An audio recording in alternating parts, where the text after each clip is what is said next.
El que no se anima a hablar, por lo menos lo puede escribir por el chat, ¿sí? ¿Qué es biología? ¿Qué me dice la palabra biología? Es la ciencia que estudia la vida. Perfecto, es la ciencia justamente que estudia la vida. Entonces lo que vamos a hacer es introducir a esta ciencia que estudia la vida de acuerdo a estos conceptos, digamos, básicos o generales que deben haber visto a lo largo de la escuela, primaria y secundaria, porque en realidad en la primaria me lo metían medio como ciencias naturales y la biología era una de las ramas de las ciencias naturales y ahora ustedes como futuros estudiantes de medicina, en realidad lo que están haciendo es una introducción a estas ciencias naturales ampliando las tres ramas más grandes, que son la biología, la física y la química. Sumamente necesarias las tres ramas. Generalmente yo tengo la mayoría de los fanáticos dentro de mi área porque al estudiante de medicina le gusta más la biología que la física y la química, pero déjenme decirles que no se puede entender la biología si yo no entiendo la física y la química, porque en realidad son un complemento, ¿sí? Porque así como en la ciencia, la biología estudia a la vida, necesito de la química que estudia la materia y de la física que estudia la energía, porque es lo que mueve dentro de los seres vivos todo el sistema vivo, ¿sí? La materia y la energía. Entonces, si bien hay varias cosas que ustedes han visto en esta introducción en la secundaria, hay otras cosas que obviamente vamos a ampliar más. Como yo les dije en el videito, es muy importante que ustedes tengan todo en cuenta en la bibliografía. ¿Eso qué quiere decir? Que hay un apunte de clase, que es como la base general del tema que nosotros vamos a ver, pero ustedes cuando se vayan al cuadernillo van a leer específicamente todo lo que aparece en el cuadernillo, detallito, punto y coma, y todo se lo tienen que saber porque todo se los pueden preguntar, ¿sí? Si yo hablo de ese origen de la vida, vamos a pasar a la siguiente. Vamos a hablar de que el ancestro común de todos esos seres vivos se les llama Luca. A ese Luca, que es el ancestro común universal de todos justamente los seres vivos, sería una propuesta que se armó en base al estudio de evolutivo, en realidad, y que toma en cuenta a un inicio, obviamente una bacteria inicial, que dio después origen a los tres dominios que conocemos hoy en la actualidad, ¿sí? El dominio arcaea, eucaria y bacteria. La verdad que por ahí en la escuela es más común que les hayan nombrado a los reinos de la naturaleza, ¿sí? Se ven a acordar del reino Mórera, del reino protista, fungi, plantae y animalia, ¿sí? Si bien los reinos renombran más, un término más nuevo es el de los dominios de la naturaleza, porque en realidad si bien el reino Moira, que eran todas las bacterias, las agruparon siempre dentro de ese reino, después se dieron cuenta que habían dos tipos de bacterias que eran muy diferentes, que son las bacterias que están en el dominio bacteria y las que están en arcaea. Entonces, hay algunas teorías que me dicen, comparando el material genético, ¿sí?, de esos seres vivos, ¿cuál es el material genético hoy de nuestras células? El ADN, el cromosoma. Perfecto, el ADN, que es el ácido desoxirribonucleico, está en todos los seres vivos. Pero hay una molécula más sencilla que el ADN que se llama ARN, y ese ARN que también está en absolutamente todas nuestras células y permite la síntesis de proteínas en todas nuestras células, en realidad se considera que era el material genético más sencillo de las bacterias. Y después desde ahí evolucionó el ADN. Por eso, cuando se hacen estudios evolutivos comparativos entre especies, se asocian o se compara el ARN, ¿sí?, de esas células. En este caso de los ribosomas, que es un tipo de organela celular que se encarga de la síntesis proteica. Entonces, si yo comparo el ARN, me dice que ninguna de las dos ramas que se derivan obviamente de bacterias es anterior a la otra, como que en realidad surgieron en un punto en común y desde Luca se hubieran originado las tres ramas hermanas de estos dominios que tienen acá. Pero en realidad el registro fósil, tengan en cuenta que el registro fósil de una bacteria no es como tipo encontrado un dinosaurio de un vertebrado, ¿sí? El registro fósil es encontrar restos de determinados componentes que vivieron o que habitaron la Tierra, componentes vivos que habitaron la Tierra, o marcas que dejaron aquellos seres vivos. O sea, por ahí si yo veo una hojita que dejó una huella en una roca o en una placa de hielo, ¿sí? En las eras de hielo entre medio de las capas han quedado muchas veces restos de seres vivos, también se lo considera un fósil. Bueno, yo no sé si ustedes se acuerdan, no eran muy chiquititos, que hace un par de años se encontraron restos del ADN de un mamut entre medio de capas de hielo. Esto por el calentamiento global, se descongelaron tantas capas que se encontró entre medio ese ADN. ¿Lo recuerdan o no? ¿No? No.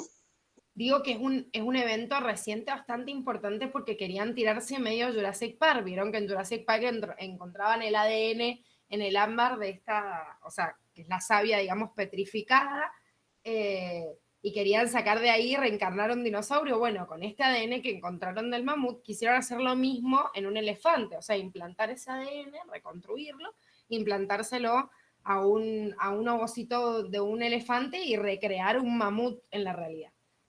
Nosotros siempre queriendo ir en contra de las reglas de la naturaleza, ¿sí?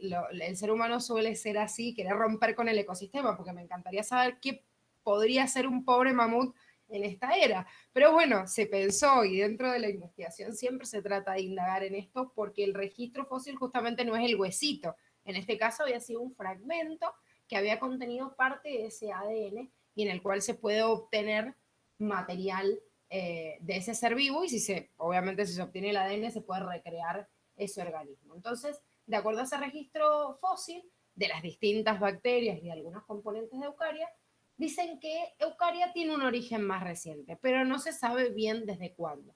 Esto es importante porque este investigador, que yo se los he puesto acá, que es Carl Guss, un microbiólogo que vivió desde el año 1928 al 2012, es el que propone este linaje, ¿sí? De los 3 dominios que acabamos de ver, en donde hay un ancestro común universal o LUCA que estábamos viendo recién, que hubiese dado toda la rama de bacteria, que es toda esta que está en lila, no importa los nombres, por eso puse una imagen que estaba en inglés porque no me importa, o sea, lo vamos a ver más adelante y vamos a ver las ramas que nos pide la Facu y no todas las ramas de Carl Guss. Y desde ahí salen otro grupito de bacterias que son arcaeas, que son las que se ven acá en rojo, y Arcaea hubiese dado origen a Eucaria, ¿sí? Que Eucaria sería lo que se ve acá en color medio marrón. ¿Eso qué quiere decir? Que en realidad de estos 3 linajes, Carl Guss propone que desde bacterias se origina Arcaea y de Arcaea Eucaria, pero que en realidad hay un momento en la historia de la Tierra de una divergencia muy temprana en donde por muchas mutaciones, que es un cambio o transformación en el ADN, y por transferencia horizontal, significa pasar genética o información genética al de al lado. Esto en los seres humanos no es posible. Tipo, yo no puedo agarrar a alguien y decirle, te paso mi ADN. Pero las bacterias sí hacen esto, ¿sí? Que se llama transferencia horizontal. O sea, como que clavan un pedacito, un puentecito de membrana y le pasan ADN de una a otra, como una bacteria hermana. No hace falta que se dividan. Y eso es importantísimo. Imagínense que es el motivo por el cual crean resistencia a todas las bacterias a los antibióticos o un montón de sustancias. Entonces, por mutaciones y transferencia horizontal, hubiese dado el origen de estos 3 linajes y tanta diversificación como existe justamente en las ramas actuales. Bien, ahora, vamos a la escala del tiempo, ¿sí? De la historia de la vida en la Tierra. Como vamos a empezar a estudiar biología, que es el estudio de la vida, medio como que estudiar la biología, pero sin estudiar el entorno que contiene a esa vida, es muy complicado, ¿sí? Es decir, bueno, sí, vamos a estudiar a todos los seres vivos, claro, pero ¿dónde habitan los seres vivos? Y los seres vivos están en un planeta, y ese planeta, en ese planeta en realidad se forma vida gracias a algo, a determinadas condiciones. Entonces, lo primero que yo tengo que ver es cuándo se originó este planeta Tierra. Miren, chicos, en el cuadernillo, para que ustedes se den una idea, hay una introducción de esto a la primera parte, y para ampliarles un poco más todos estos eventos que tienen en la página 1 y 2, digamos, ese anexo, junto con el otro título que dice En busca del ancestro común, o sea que estaríamos como en la página 3, tienen como un montón de eventos así, dando vuelta, que por ahí si no se acuerdan de biología de la secundaria, se pierden un poco y hay datos que la facultad renombra. Entonces, ¿cuál era la idea de ponerles acá los principales eventos? Porque estos eventos que ustedes están viendo acá en la pantalla, la facu sí se los tomó un montón. Y porque me habla de las escalas del tiempo que justamente arranca desde esa página 3 y que si se fijan en realidad se los representa en una lámina de esta manera. Esa lámina que ustedes están viendo de esta manera es la representación que hace Curtis como de la historia de toda la Tierra en un día. Entonces, ¿qué pasa si yo pudiera simplificar desde la formación de la Tierra a toda la vida, ¿sí? hasta el día de hoy, en un día? ¿Sí? Como nosotros, que somos una pequeñísima parte del origen de esa vida, ocuparíamos solo los últimos 30 segundos, ¿sí? La aparición del género Homo, ni siquiera el ser humano, imagínense, o sea, como tipo el monito que nos dio origen. El primer mono apareció 30 segundos antes y resumiera la historia de la vida de la Tierra en 24 horas. Entonces, ¿cuáles son los eventos importantes que me pide la facultad que yo sepa? Y, ¿hace cuánto se formó la Tierra? ¿Cuál es la teoría que explica el origen del universo y por ende que arrastra el origen de la Tierra? ¿Alguno se acuerda? El Big Bang. Bien. Si bien existen muchas teorías, obviamente, y esto obviamente depende de las creencias o que uno pueda tener, más allá de eso, es importante entender que desde la ciencia nosotros apadrinamos esa teoría, justamente, que es la teoría del Big Bang. Entonces, en esa teoría, en donde hay un punto de origen en ese universo de la Tierra, podemos citar, si bien nunca vamos a tener información para comprobarlo, pero sí de acuerdo a esta teoría, podríamos ubicar esta formación de la Tierra hace 4.600 millones de años. ¿Sí? Eso podríamos marcar el origen de nuestro planeta. Ahora, de esa cantidad de tiempo, ¿cuánto pasó hasta que se originaran los primeros seres vivos? Eso sería, ¿cuál es el origen?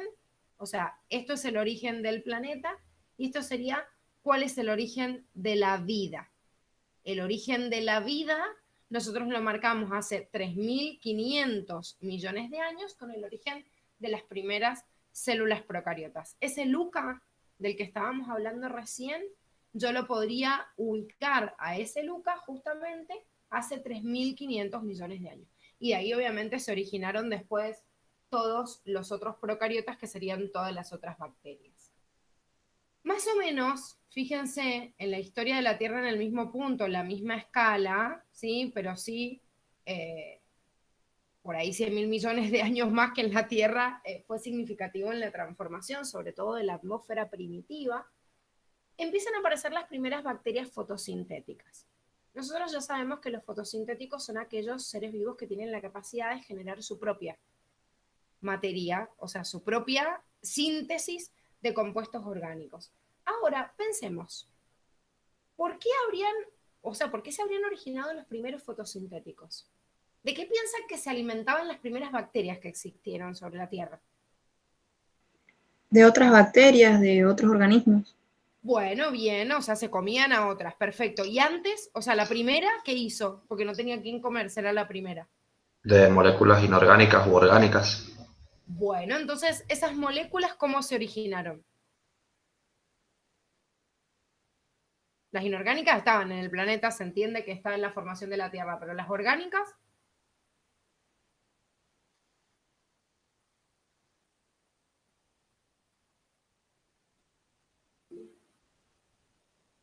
bueno, ¿qué más necesito? Puede ser, acá Andrea dice por la luz solar. Si es verdad que la luz solar me da, en realidad la intensidad en los rayos lumínicos puede haber sido una de las fuerzas y lo que da energía al ensamblaje de las moléculas. ¿Qué más?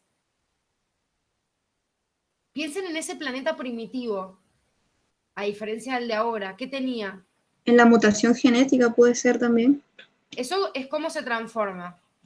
O sea, mutarse es lo que me da la posibilidad de que empiecen a aparecer seres vivos distintos. Sí, la tasa de mutación es altísima, pero yo les digo el primer ser vivo. O sea, ¿cómo se forma el primer ser vivo? La fuerza lumínica, o sea, la intensidad lumínica es importantísimo. Los rayos UV que pegaban en ese planeta, imagínense lo intensos que eran. Éramos como una pequeña bola de fuego dando vuelta en el universo cuando se empieza a formar la primer costra del planeta Tierra, ¿sí?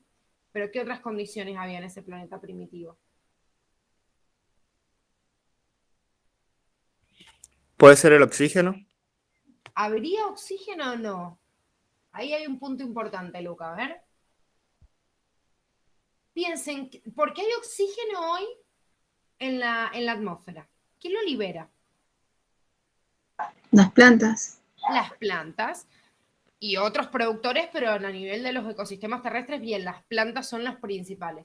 Entonces, en ese planeta primitivo, ¿habría existido ese oxígeno? No, Entonces lo que los contenía era el hidrógeno. Bien, perfecto. Bueno, eso es importantísimo. La atmósfera es sumamente reductora, o sea, con mucho hidrógeno, helio, porque en el ensamblaje de los primeros componentes en el planeta Tierra, imagínense que los primeros átomos que se ensamblan, que se fusionan, son los más livianitos, que si alguna vez han visto una tabla periódica, el que es más chiquitito de todos esos es el hidrógeno, el helio, o sea que nosotros tenemos una atmósfera sumamente reductora y sin presencia de oxígeno.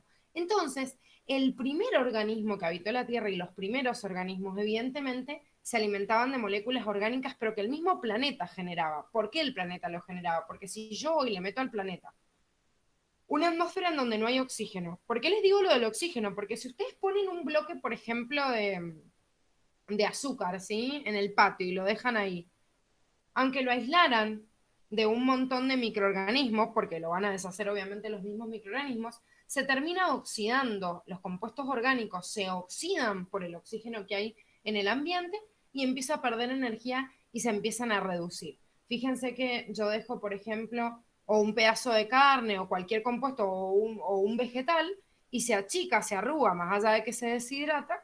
Además de eso, va perdiendo la consistencia porque entra en este proceso de oxidación, que la oxidación es la pérdida de electrones, o sea, la pérdida de energía. Bien, si esta atmósfera inicial no tenía oxígeno, quiere decir que lo que se formó espontáneamente, o sea, las moléculas orgánicas que se formaron espontáneamente, no tenían forma de deshacerse, porque no existía ese oxígeno. Entonces, era fácil pensar en estas primeras bacterias como heterótrofas que surgieron para alimentarse de la materia orgánica que había en el planeta, y después empezaron a haber otras más grandes que, como dijeron, se comían entre ellas. Bien, ahora llega un momento donde se me acabaron los recursos. ¿Por qué? Porque la tasa de reproducción de las bacterias hubiera sido más rápida que la tasa en realidad de generación de compuestos orgánicos en el planeta. Entonces, cuando aparece como mutación este primer fotosintético, la primera bacteria que hace lo contrario, agarra moléculas orgánicas, las transforma en orgánicas, encima le hace cerrar el ciclo de la materia a todos los demás. Imagínense, tuvieron un éxito reproductivo terrible y empezaron a generar copias y copias de estos primeros fotosintéticos, que estos sí hubiesen sido los que a lo largo de generaciones y generaciones de reproducirse y cerrar el ciclo de la materia con los procariotas heterótrofos, hubiesen liberado este oxígeno a la atmósfera. O sea que el oxígeno a la atmósfera aparece posterior a los fotosintéticos porque se piensa que son estos mismos fotosintéticos los que liberaron el oxígeno en esta atmósfera.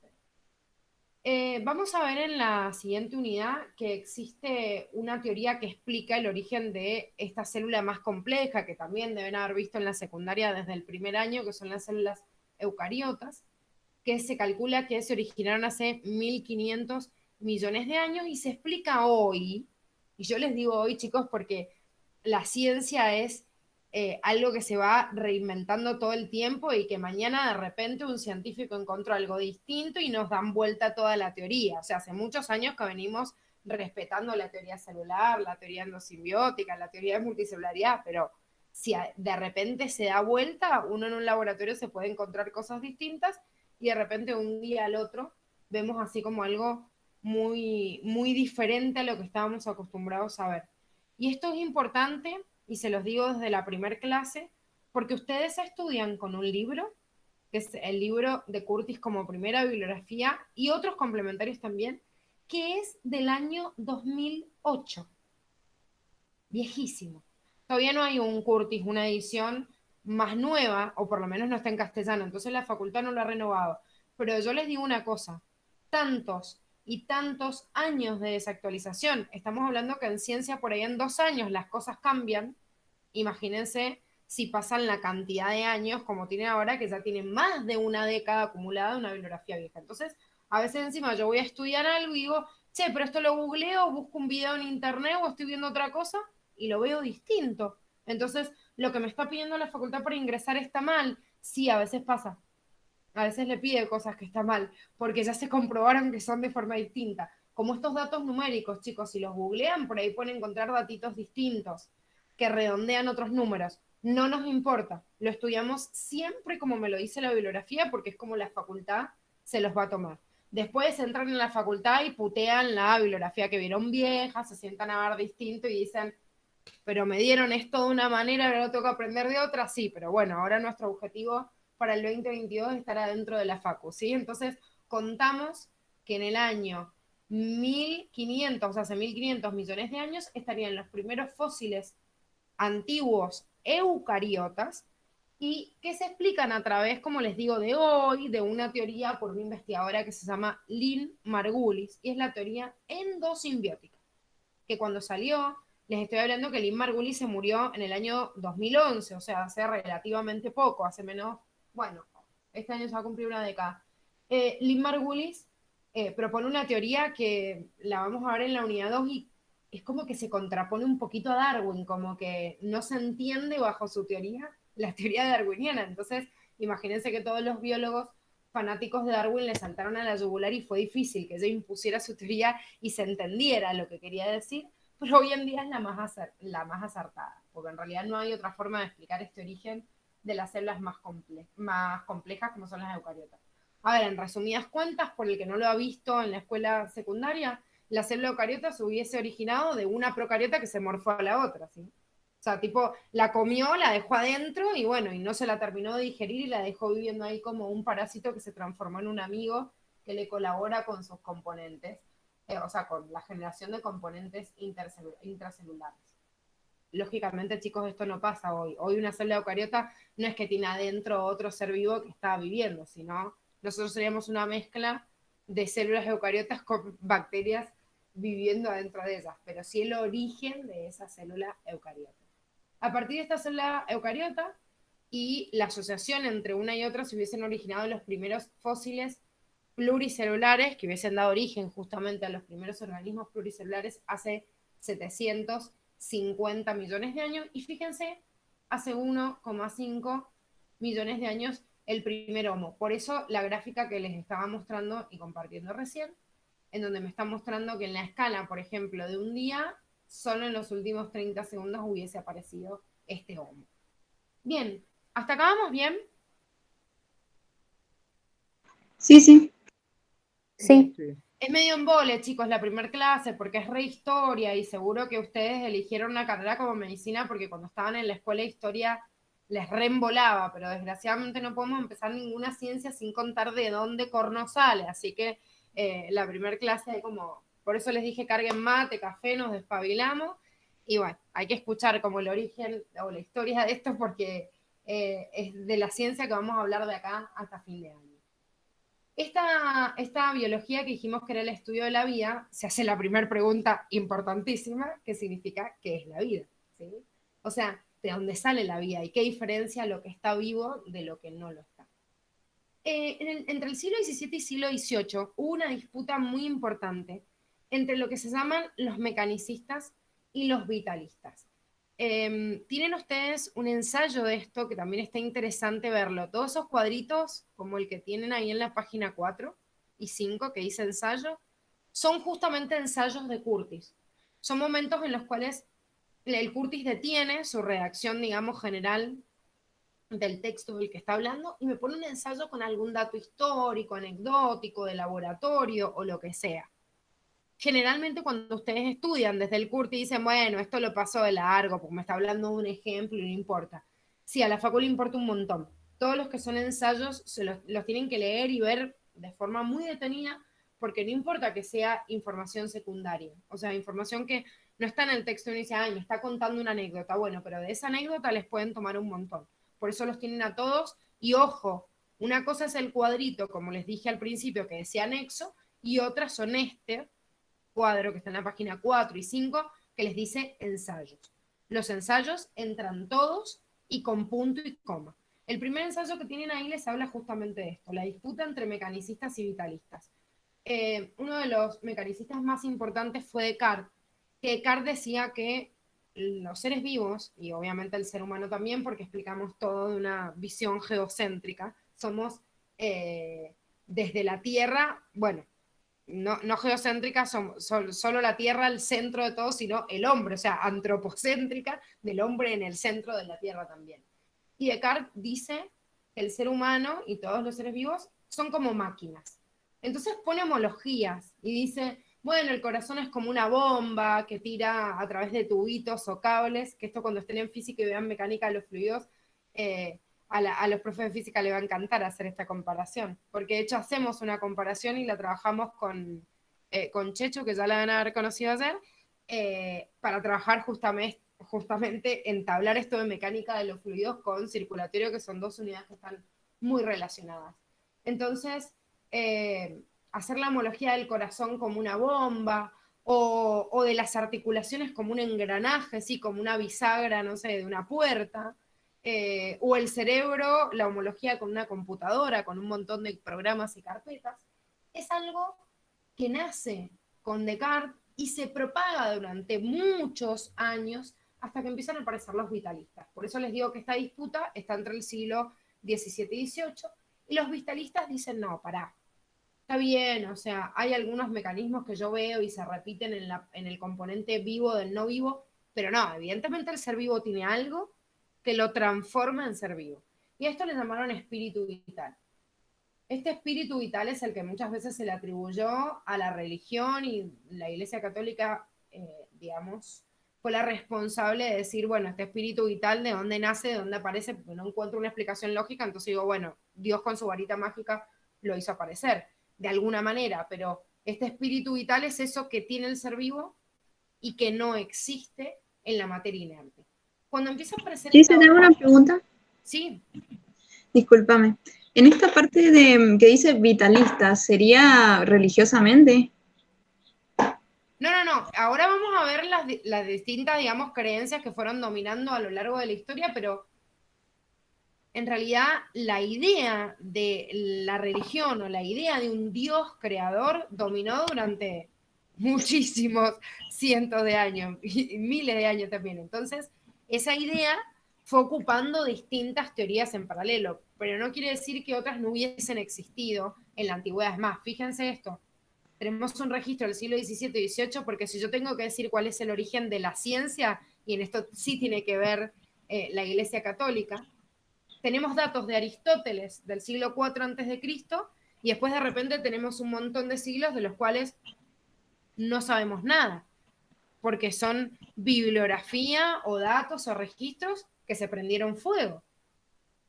¿Sí? Entonces ni siquiera puedo explicarlo. Por eso partimos en el origen de la ciencia. Muchas veces van a ver que hay datos en el medio en el cual, más allá de que en el siglo IV a.C. Aristóteles me hablara de cosas que no tenían nada que ver con la religión, el tema es, ¿a mí quién me cuenta la historia?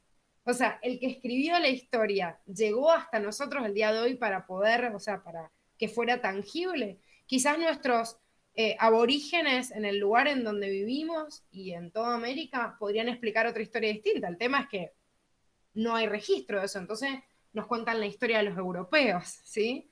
Entonces, no es la historia contada por la Iglesia Católica, pero sí lo que se recupera después de todo eso, ¿sí? Dentro de los vitalistas, como estamos hablando del siglo XVII y XVIII, obviamente que la mayoría de los vitalistas pertenecían a la Iglesia Católica, pero en realidad porque todo el mundo creía en la Iglesia Católica y uno no podía estar en contra de lo que decía. ¿Se entiende, Belu? ¿Belu? Sí. O sea que el espíritu vital sería más que todo la energía que mueve al ser vivo. Exactamente. Sería Bien. qué es lo que hay adentro de ese ser vivo distinto que le prende como una llamita y dice, esto está vivo y de esto no. ¿Sí? Bien. A eso le llaman espíritu vital, más allá de la explicación que le den en cada una de las ramas distintas de la ciencia o de la no ciencia, del conocimiento popular. Bien, dentro de estos vitalistas en el siglo XIX, medio como que en el siglo XIX se abandona, ¿sí?, esta opción de los mecanicistas. Estas dos ramas que están viendo acá en el cuadro ya son vitalistas, siglo XIX, ¿sí? Abandonamos la idea del mecanicismo y nos abocamos a este vitalismo, y en el vitalismo empieza a haber una nueva disputa en el siglo XIX, es decir, ¿de dónde sale esa fuerza vital? ¿Sí? ¿Dónde aparece? o cómo yo defino lo que es vida de lo que no es vida. Louis Pasteur explica este vitalismo o este espíritu vital a través de reacciones que solo ocurren adentro de los seres vivos y son como mágicas y no las encuentro afuera. Por ejemplo, Louis Pasteur estudió mucho con los hongos. Nosotros sabemos que los hongos hacen un proceso que se llama fermentación, y es el proceso por el cual, por ejemplo, el jugo de la uva se transforma en vino, ¿sí? O sea, un jugo, un dulce se transforma en un alcohol. Louis Pasteur justamente explica que esta levadura, por ejemplo, este hongo, tiene esta capacidad de, o sea, de tener esa fuerza vital, porque solo ella adentro tiene el componente mágico necesario para hacer esta transformación, ¿sí? Esta fermentación. Fuera de la levadura, o sea, fuera del ser vivo, esto no existe. Ahora, ¿por qué empieza a aparecer una disputa? Porque en el mismo siglo XIX aparecen científicos como los hermanos Bunchen que hacen un experimento distinto para tratar de aislar qué componente dentro, por ejemplo, de la levadura se encarga justamente de hacer este proceso, y encuentran dentro de esta levadura un conjunto de componentes muy importantes que son moléculas químicas, y nosotros vamos a estudiar que son tipos de proteínas, que son las enzimas, que se encargan de hacer este proceso que es la fermentación. O sea que los hermanos Bunchen en realidad dicen no, no es el hongo en sí el que hace este proceso de fermentación, sino que hay algo dentro de ellos que lo hace, que le ponen el nombre fermento, y de hecho de ahí viene el nombre del proceso de fermentación. Y dicen, pero en realidad si yo saco este fermento de la levadura en sí, del organismo, y lo dejo en un tarrito en el laboratorio, lo puedo originar igual. Entonces se rompe esta idea de que esta fuerza o espíritu vital en realidad era algo que ocurría solo dentro de los seres vivos, sino que todos los seres vivos obedecen a las leyes de la física y la química, y las reacciones que están adentro son las mismas que están afuera, nada más que se han combinado de una determinada manera para poder sobrevivir, y justamente en base a esto vamos a estudiar las principales manifestaciones vitales, ¿sí? Pero justamente se demuestra con esto que no es el ser vivo que tiene algo mágico, sino que hay una combinación de componentes internos que me permiten justamente la vida. Miren, chicos, este cuadrito se los puse acá para mostrárselos. Es sumamente histórico para que ustedes repasen los eventos más importantes que fueron originándose del registro que nosotros tenemos, ¿sí? Desde la edad antigua hasta el día de hoy, de cómo fue cambiando esta idea de qué es la vida y de dónde surge la vida. Entonces, esto es un cuadro de resumen, pero ustedes van a encontrar en el texto incluso el ensayo que les estaba diciendo recién, uno de generación espontánea, que está en la página 5 y 6, y de hecho en la página 7 y 8, que les habla de los primeros experimentos de los seres vivos, por más de que les figure como anexo, es muy importante, porque es imposible entender lo siguiente sin eso. Yo a veces no entiendo por qué la facultad saca determinadas cosas, y a veces no le doy mucha bolilla, ¿sí? Sí, llevaría 1 o 2 años dando el pre-sí por ahí, pero como ya los vengo viendo hace muchos años cómo se manejan, hay cosas que digo, bueno, esto mejor te lo dejo, porque de repente cuando te sientes a estudiar no vas a entender nada y no vas a llegar al conocimiento que después la facultad quiere que llegues. Así que yo les recomiendo igual leerlo. A grandes rasgos esto, por si no lo han visto en la escuela o no lo recuerdan, si bien, y esto es lo que estábamos hablando recién, desde la Edad Media hasta el siglo XVI, que empieza a haber algunos eventos científicos importantes como la aparición del microscopio, que demuestra la aparición de algunos organismos. Se cree que la vida solo se origina por creación divina.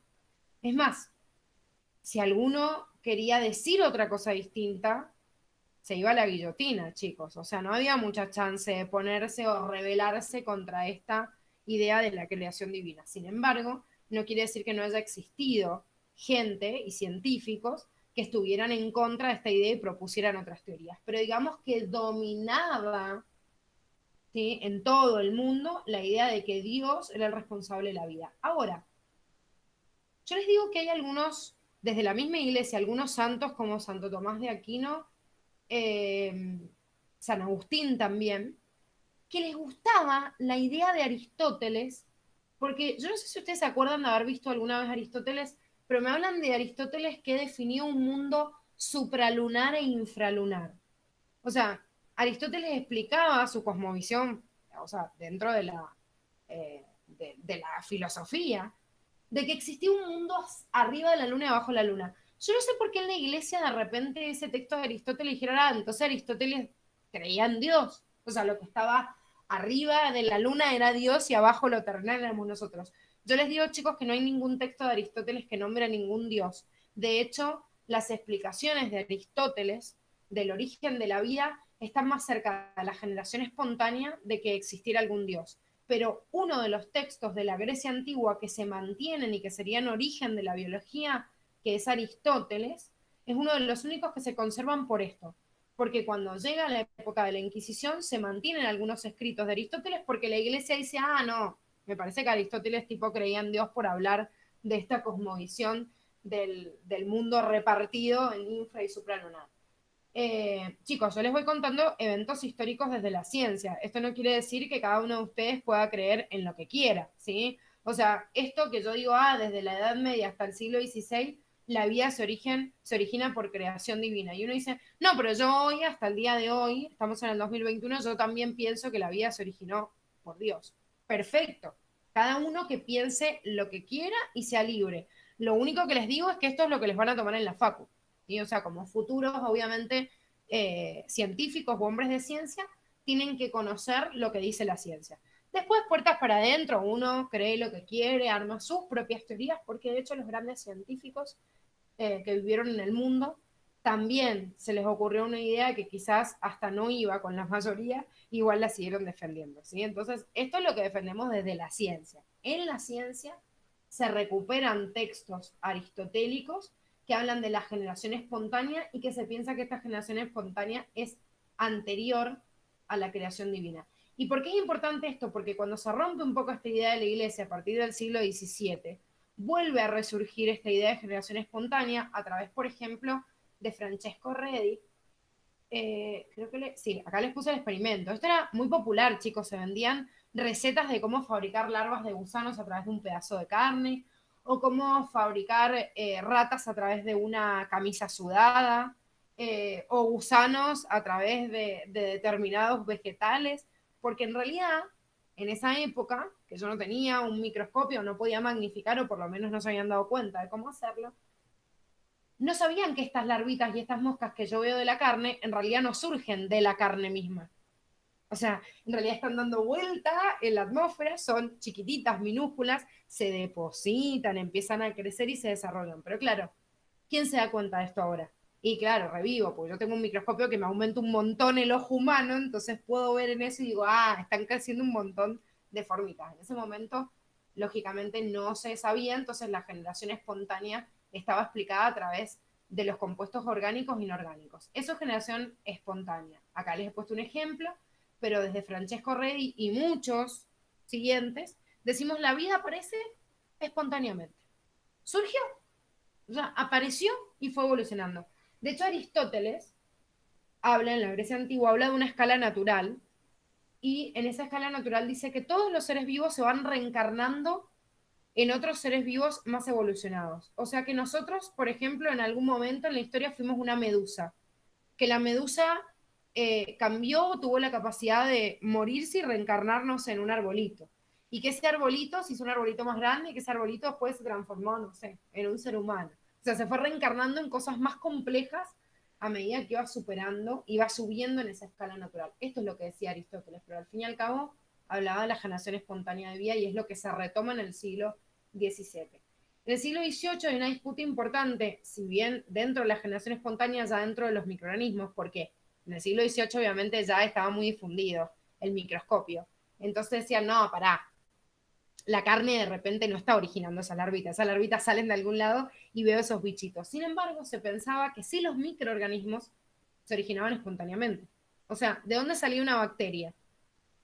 De la nada. Se formaba a partir de, no sé, las esporas que habían dando vuelta en el aire, a través de la tierra, a través del suelo. Hoy nosotros sabemos que de dónde sale una bacteria.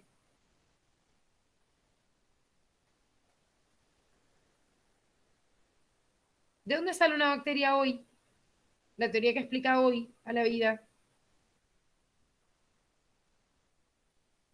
¿Ninguno se le ocurre?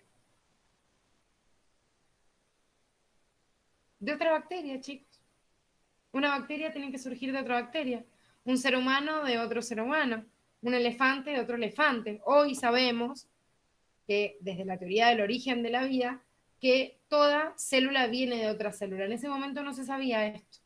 Needham y Spallanzani comprueban que los microorganismos aparecen a partir de lo que en realidad Needham llamaba una fuerza vital.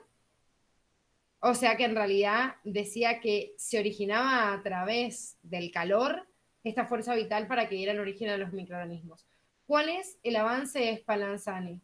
Spallanzani dice, no, si yo tapo este tarrito, ¿sí? Como acá, no hay crecimiento de microorganismo, en cambio si lo tapo sí, entonces me parece que no es una fuerza vital. Me parece que hay algo relacionado con determinados fenómenos físicos, como es la temperatura, para que estos organismos empiecen a proliferar. Y Spallanzani fue acusado de haber destrozado esta fuerza vital. Por eso les digo que fue una lucha durante el siglo XVIII, la disputa entre estos dos. ¿Y quién la rompe? Pasteur. Deben conocer el término pasteurización, de hecho deben haber leído en las leches por ahí leche pasteurizada. ¿Sí? ¿Esto qué quiere decir? Someter a una determinada temperatura los microorganismos que están ahí, que los terminan obviamente reventando del lugar, o sea, matando a todos, y de esta forma mata a todos esos seres vivos. Entonces, en ese compuesto orgánico no aparece vida. ¿Qué hace Pasteur con esta teoría? Rompe con la generación espontánea. Si rompo con la generación espontánea, y ya se había roto con la idea de la iglesia, entonces hay un vacío terrible en el siglo XIX de que la gente no sabía qué creer. Entonces, si los seres vivos no vienen de Dios y no vienen de la generación espontánea, porque Pasteur me demostró calentando este tarrito que mataba a los bichitos y no había ser vivo ahí, ¿cómo explico cómo se originó la Tierra? Primero hay un vacío en este siglo XX que lo ocupa una teoría muy alocada que dura muy poquito, que se llama panspermia. La panspermia me dice que de repente cayó un meteorito del exterior y la vida cayó en la Tierra. Listo, se relavaron las manos, tipo no se genera por generación espontánea, no sé cómo corno explicarlo acá en el planeta, bueno, seguro que vino de afuera y listo. O sea, vino un meteorito y ya el ser humano se desentiende de explicar cómo vino la Tierra porque vino de afuera. Pero esta idea que Arrhenius fue uno de los defensores, pero esta idea de la panspermia dura muy poco y es reemplazada en el siglo XX por la teoría que hoy la ciencia dice es la teoría de la generación de la vida. Se llama teoría quimiosintética. O sea, ustedes, chicos, futuros médicos, futuros científicos, si les dicen cuál es la teoría que explica el origen de la vida hoy la ciencia, hay muchas, pero la Facultad de Medicina les pide que sepan la teoría quimiosintética. Hoy el origen de la vida lo explico por la teoría quimiosintética. Los defensores de la teoría quimiosintética son un investigador muy importante que es Alexander Oparin, que Oparin en realidad crea un sistema, o sea, dando un caldo de cultivo primitivo como el que hubiese existido en ese planeta primitivo, y empieza a darle las condiciones de temperatura, presión, como hablamos recién, una atmósfera reductora, sin oxígeno, con mucho hidrógeno, y logra a través de distintas reacciones químicas generar estas esferitas que vemos acá, que se llaman coacervados. La teoría de los coacervados, que hubieran creado pequeñas burbujitas que hubieran sido los primeros seres vivos, justamente explicados por Oparin, son llevados al laboratorio a través de otro investigador que se llama Miller. Entonces, hoy en día la teoría quimiosintética es explicada por Oparin y Miller. ¿Qué hace Miller? Generar en el laboratorio un bloquecito cerrado, un espacio cerrado que dicen, bueno, así más o menos hubiese estado la atmósfera primitiva.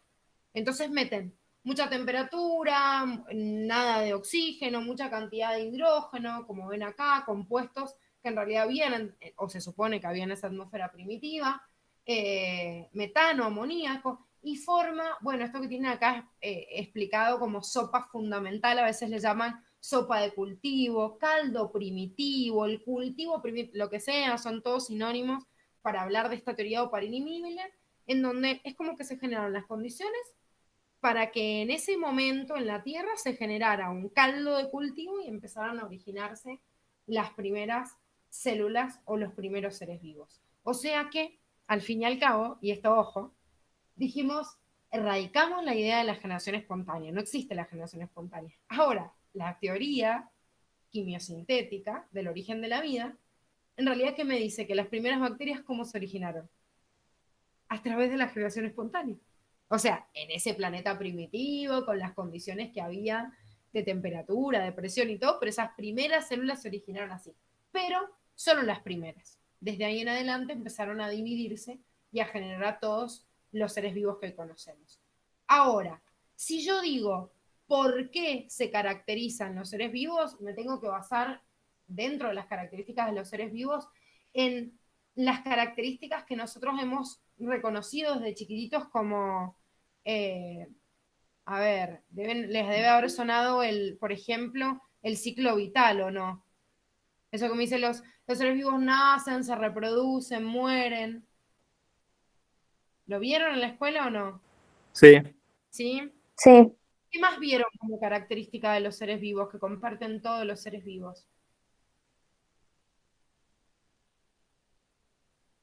¿Qué hacen todos los seres vivos que no hace la materia inerte? Se alimentan de otros seres vivos. Bueno, el Se proceso de relacionan. alimentación. Bien. ¿Cómo? Se relacionan. Se relacionan entre sí. Bien, ahí Agustina dice son sistemas abiertos, perfecto, intercambian materia y energía con el medio, evolucionan, bien.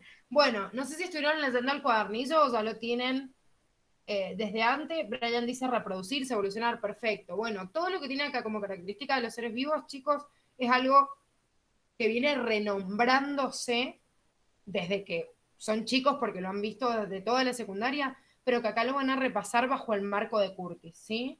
La organización jerárquica me habla cómo está organizado, o sea, desde el componente más básico, cómo se complejiza. Hablar de una organización jerárquica es decir, el ser vivo parte de un sistema de organización chiquitito, o sea, como el átomo, y llega hasta el nivel de organización más complejo, que es todo el planeta o la biosfera, donde puedo separar el nivel subatómico, o sea, el más chiquitito, protón, electrón, neutrón, y seguir así complejizándonos hasta el estudio de todas las regiones del planeta, ¿sí? Esto es organización jerárquica, desde el átomo hasta lo más grande en el ecosistema.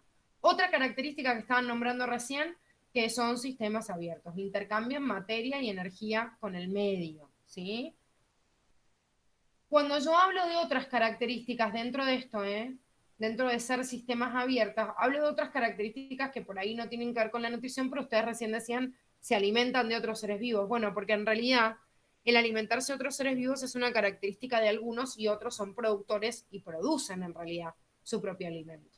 Entonces hay que hacer una distinción. Todo esto se enmarca en una característica que se llama metabolismo, que es el conjunto de las reacciones químicas de todos los seres vivos, y que las voy a dividir en catabolismo, que sería aquellas reacciones que de un compuesto complejo pasa uno sencillo, como nosotros cuando comemos. En la nutrición, nuestro proceso de heterotrofia es un proceso catabólico. Me como todo un pedazo de carne y lo descompongo en los monómeros, las moléculas de ácidos grasos específicos, cada uno de los aminoácidos de las proteínas, lo degrado. Y de estos monómeros construyo otra cosa que quiero. Y después hay actividades anabólicas dentro del metabolismo, que es lo contrario. Desde lo más chiquitito, construyo algo más grande, desde el monómero al polímero. Pero forman parte de estas características de los sistemas abiertos también la capacidad de regular el medio interno, que se lo conoce como homeostasis. ¿Qué ejemplo se les ocurre de homeostasis? O sea, algo que nosotros tengamos que mantener constante siempre. La La temperatura del respiración. cuerpo. Escuché la temperatura 1, no sé qué más dijeron. La respiración. Bueno, el proceso de respiración, ojo, es un proceso que me ayuda a este metabolismo. O sea, está bien, la respiración, el meter aire y sacarlo, en realidad es una mecánica compleja, digamos, macroscópica a nivel del sistema de órganos, pero el aire que yo meto es para hacer catabolismo con los compuestos, ¿sí? O sea, que formaría parte del metabolismo. Pero sí, dentro de esa respiración es importante mantener constante en el interior la concentración de oxígeno. ¿Sí? Dijeron la temperatura. ¿Qué más tengo que mantener constante? Importantísimo, chicos. Si no me internan. Si se pierde el equilibrio un ratito.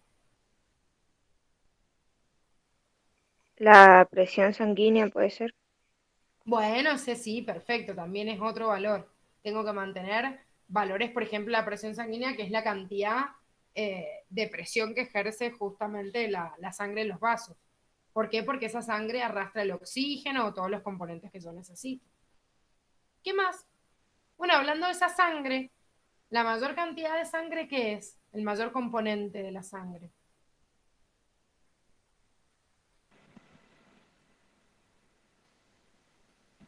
No, no, ni el pH, ni el azúcar. Lo que más hay dentro de la sangre es Plasma. agua, bien. Ahí Andrea dice agua, agua. Hay agua en la sangre, hay agua entre medio de las células, hay agua fuera de las células, somos 70% agua. Perdemos el equilibrio hídrico y por eso les digo, nos internan y si no recuperamos nos morimos. Calculen que más o menos perdiendo el 12% de nuestra cantidad de agua directamente ya empezamos a delirar y perdemos de forma irrecuperable la función de nuestras neuronas. Entonces, dentro de esta homeostasis, mantengo la temperatura, mantengo el agua, mantengo el pH, mantengo el oxígeno, mantengo la concentración, o sea, la presión sanguínea, la tasa de filtración en el riñón, bueno, la glucosa que estaba nombrando recién, o sea, un montón de valores que vamos a ir analizando a lo largo del año. Los seres vivos necesitan también, a diferencia de la materia inerte, el proceso de autorregulación y autoconservación. Existen procesos de autorregulación que en una bacteria son mucho más sencillos y en el caso de nosotros hay sistemas de órganos para encargarse de ello. ¿Sí? Para nosotros hacer autorregulación el sistema nervioso, endocrino e inmune se encargan justamente de este proceso de autorregulación. Y la autoconservación es la capacidad de que los tejidos se vayan generando nuevamente para poder conservarse y luego perpetuarse, que es la característica siguiente que vamos a ver. Y por último, la irritabilidad es la capacidad de dar reacción frente a estímulos. Por ejemplo, hace calor y debido a ese calor yo empiezo a transpirar. Bueno, esa transpiración en realidad es una respuesta de pérdida de agua como mecanismo de enfriamiento por el calor externo y es una respuesta de irritabilidad. ¿Y cuál es la función de esa respuesta de irritabilidad? Volver a restablecer la homeostasis. Porque como yo tengo que mantener estable la temperatura, si hace calor y a mí me está entrando ese calor, al transpirar enfrío el cuerpo y vuelvo a restablecer la temperatura corporal. Entonces, la irritabilidad es la respuesta que le doy al estímulo y cumple con la función de restablecer la homeostasis. Bueno, y por último, creo que es la última, la perpetuación, que la palabra perpetuar significa que perdura en el tiempo. ¿Por qué perdura en el tiempo? Porque se reproduce y pasa esa información genética a la siguiente generación.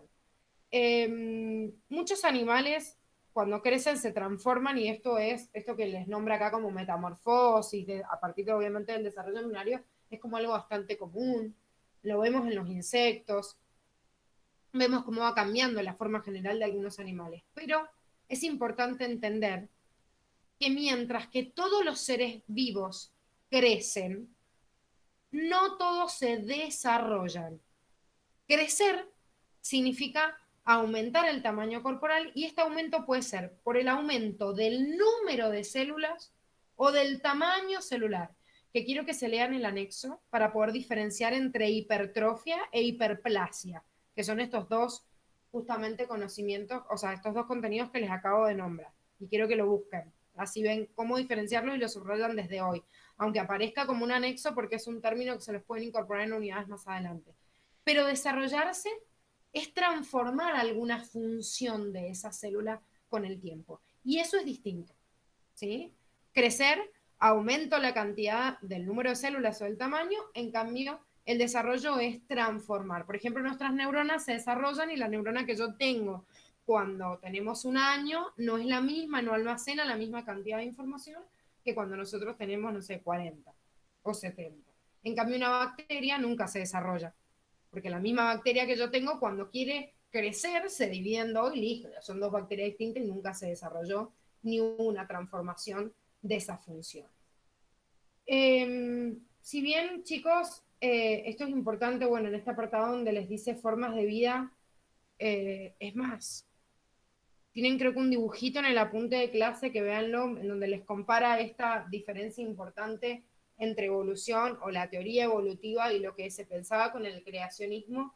La verdad es que no podemos decir que hay algo unificado que me diga, ¿cómo puede ser que existan más de 20 millones de especies y yo no pueda explicar cómo existen tantas formas de vida?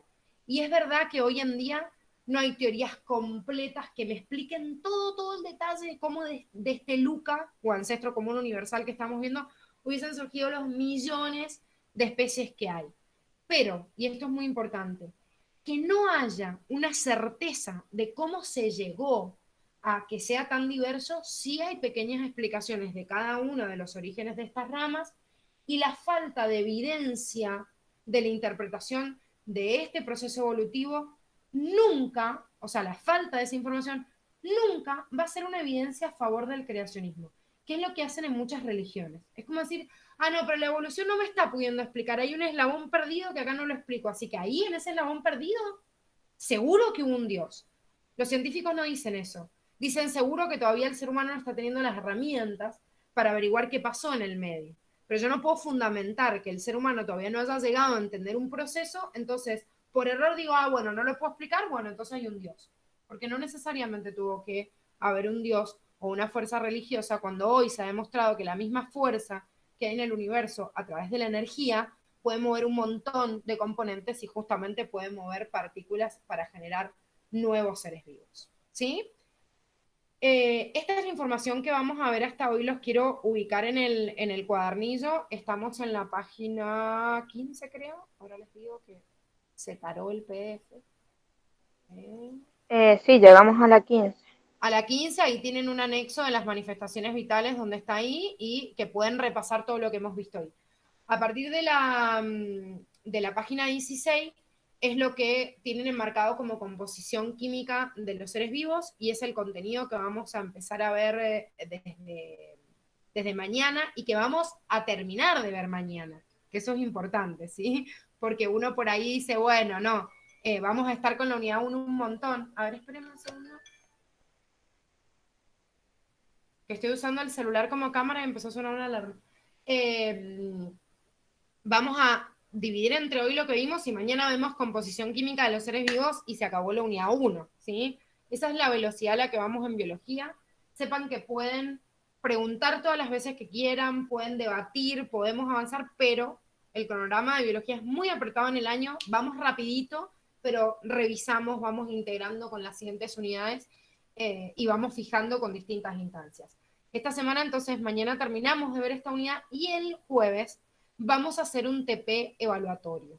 Ese TP evaluatorio es un modelo, como les expliqué en el videito, de unas preguntas, múltiple opción, para que ustedes vayan ensayando y después podamos debatir entre todos. ¿Ya les ha llegado la contraseña de la plataforma? Sí, a mí sí. Sí, a mí sí. ¿Pudieron entrar? Sí.